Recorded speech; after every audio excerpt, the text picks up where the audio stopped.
Let's now talk a little bit about deep learning frameworks. So far, we have talked about how we can implement a neural network by using Python, including the backpropagation algorithm. This is good for your understanding, to understand the details and to dig deeper, but this is really tedious and labor intensive if you want to do more complicated tasks. It's often beneficial to work at higher abstraction level. So would you want to focus less on a single neuron and more on the abstraction of layers? We will use two frameworks, TensorFlow and PyTorch. In the following videos, we will see the difference between these two frameworks and we will implement our digital classification example first in TensorFlow, then using PyTorch.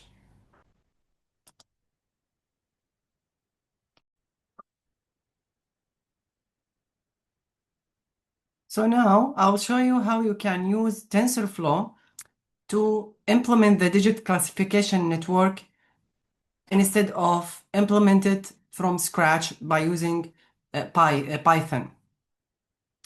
So first of all,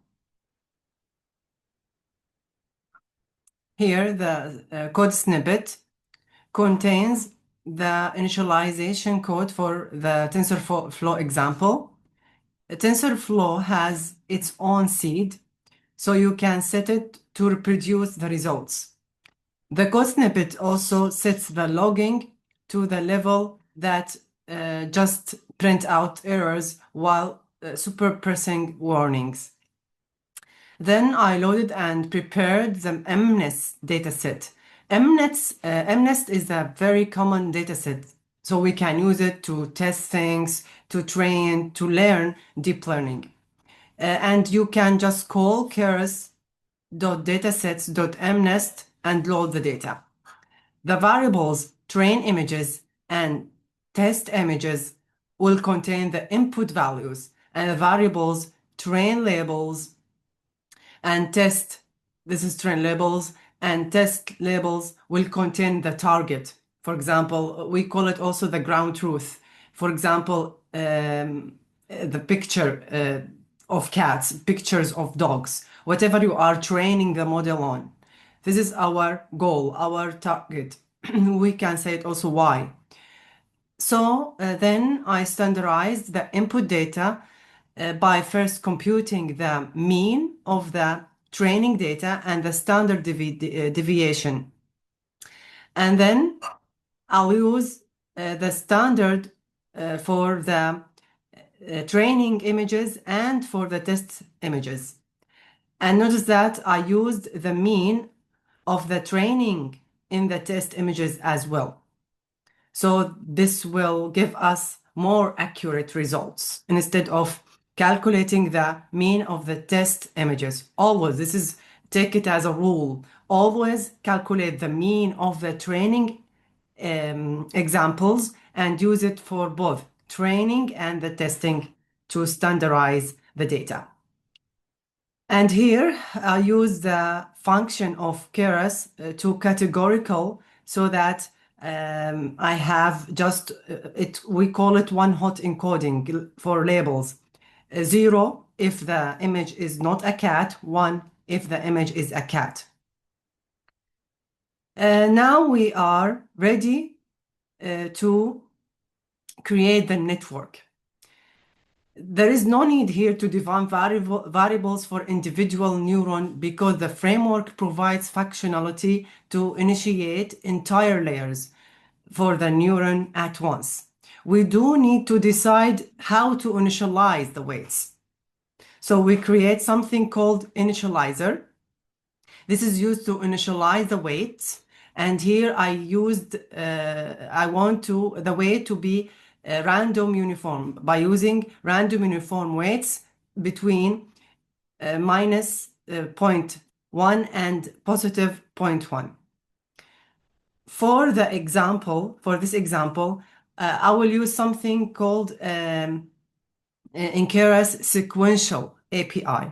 This is the layer to create a forward pass for the network, feed forward networks. Here we are stacking just the layers 1, on top of each other. The input image, as we mentioned before, it has 2 dimensions, 28 times 28. So first layer called flatten, because this API need to be the layer flattened with 1 dimension. So this flatten function to make, just to organize, let's say organize the input to be with just 1 dimension. And then we have one fully connected layer. We call it here, it's called in Keras dense. And I want to have 25 neurons in this layer. And I want to use the activation function tanh. As I mentioned previously in previous videos, that we usually use tanh in the hidden layers. And then I use the initializer to set the weights and the bias weight to be 0. This is a common usage in the neural network. And then the other layer, which is the output, it will have 10 neurons, and I'm using the sigmoid function and to initialize the weight and the bias weight to be 0. Now we are ready to train the network, which is done in this code snippet. I first created an optimizer. This means we want to use stochastic gradient descent when training the network. And there is a video that I'm explaining how and why we use stochastic gradient descent. Then we prepare the model for training by calling the compile function. And we provide the loss function, which is the error function. Here I'm using the mean squared error. Please note that this function in general is not good to be used in the neural network, and we will use other functions in future videos. And the optimizer to be used stochastic gradient descent. And here I want the metrics to be the accuracy. Then I'm calling the fit function for the model, which starts the training process. As the name indicates, that it fits the model to the data. So here, the first argument specify the training data set, and the parameter validation data contains the test data set. And the epoch contains how many times I will train the model using all the examples. So epoch here set to be 20. So it will be repeated 20 times. And the batch size here set to be 1, which means that we update the weight after a single training example. In future videos, I will talk more about batch size. And here the verbose, how many amount of details or information I want to be printed during the training process. And set the shuffle to be true, that indicates I want the order of the training data to be randomized during the training process, meaning that to shuffle the training examples in between each epoch.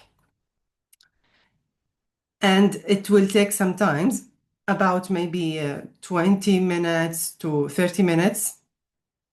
And as we can see here, after training 20 epochs, we have accuracy about 25% as the training, and for the testing about 94%. And overall, this shows how we can implement a simple network using TensorFlow.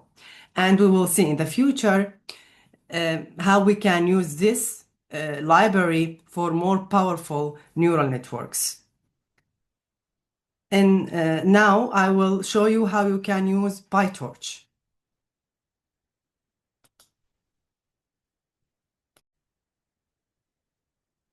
Now I will show you how you can use PyTorch to implement the digit classification example. The first code snippet contains the initialization code for our PyTorch. PyTorch has its own random seed that you can use it to reproduce the results. And you can also initialize a variable to indicate if this is very important actually in PyTorch, to indicate if you are using Coda, which is the GPU, or you don't have GPUs, then you will be using the CPU. And in Google Colab, you can use one of the GPU from this change runtime, and you can use any GPU available. Actually, I use this example using CPU. Then we load and prepare the MNIST dataset. As I mentioned previously, that MNIST is a common dataset, and PyTorch contains a class that makes it easy to download and access the dataset. Here we can download it by this code by using MNIST and the root argument to specify where do you want to save it. For example, if you use this path, you will check it here by clicking on this icon, then you will find the data is downloaded in this path. To avoid having to loop through each element in the dataset, we create the data loader object for the dataset. A data loader object is used to simplify accessing elements in the dataset. In particular, it is possible to specify the batch size, which determines how many elements the data loader will provide at a time. We set the batch size to the full length of the training set. That is, it will return an array containing all elements in the dataset. That makes it easy to compute the mean and the standard deviation of the training set, because we will use it for standardizing standardize the input. I will show here. This is here, we can now load and transform the training and test dataset into the right format needed for our network. So we get a tensor that are standardized by the mean and the standard deviation. We just use this normalize and we pass the mean and the STD diff. So we get a tensor that are standardized for both the training and the test data.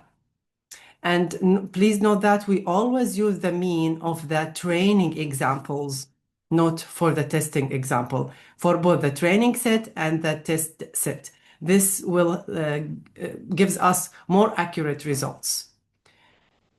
Now we are ready to create our network. There is no need to define variables for individual neurons because the framework provides functionality to instantiate entire layers of neuron at once. We here use that by using the NN sequential class. The first layer does not contain any computations, but only changes the organization of the input. In our case, the inputs are changed from 28 times 28 array into an array of 784 elements. The second layer is linear, which means that fully connected, we can call it fully connected. The first argument specifies the number of input, and the second argument specifies the number of neurons. The activation function, we are using here the tanh, and then the second layer, which is the output. This is also linear, and then it follows with the sigmoid function as activation function.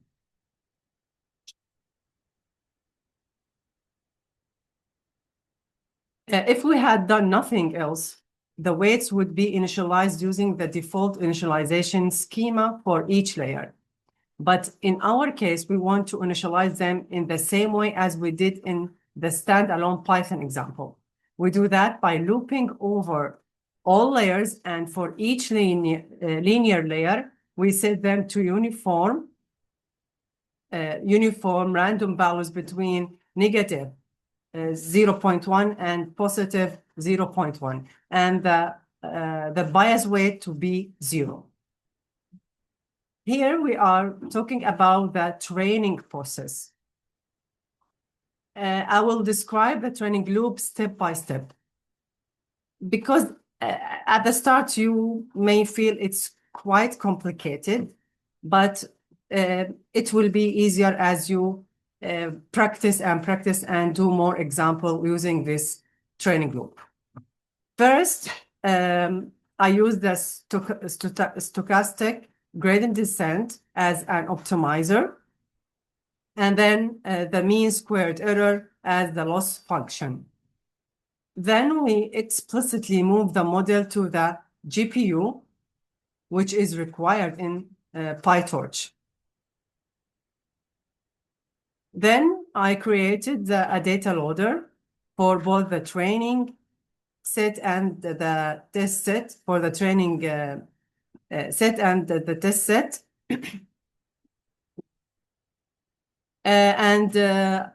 I made the data loader to randomize the order in the training set. So by shuffle equals true, and to not randomize the test set by shuffle equals false. We then enter the training loop. Each iteration of the outer loop corresponds to a full epoch of training. It means that we are going through the entire training set at once. At the beginning of each iteration, we set the model in training mode by calling model.train. The reason for this is that certain types of layer need to behave differently during training than during test. And to do so, the layer needs to know if it is currently doing training or testing. And then I initialize variables train loss, train correct, and train batches, which will be used for tracking statistics of the training process. Next, we enter the inner loop, where each iteration corresponds to a mini batch. The train loader returns one batch of training input examples, as well as the corresponding ground truth, which called here targets. We convert the target value to one hot encoding, and also convert to floating point values to match the type of value the model will produce. We then explicitly move the data from CPU to GPU, just like we did for the model before, by this to device. Next, we tell the optimizer to zero out all gradients. If this is not done, then previous training examples will affect the current mini batch. We run the forward pass by simply calling the model with the inputs as an argument, and it will return the computed outputs. We pass the outputs to the loss function and with the ground truth. The next step is to record metrics needed to later be able to report training loss and accuracy. And this part of the code. And then we do back pass. The call to back pass will compute the partial derivatives. This is followed by the call to step, which adjusts the weights. Once we have done that, we compute the overall accuracy and average loss by dividing the accumulated values by the number of mini batch. And then we conclude the training part by this.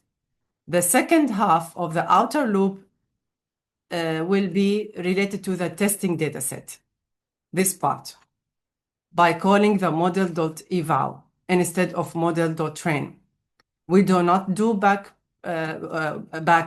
pass and weight adjustments in this step. And finally, we print out the accuracy and loss for both the training dataset and test dataset at the end of each epoch.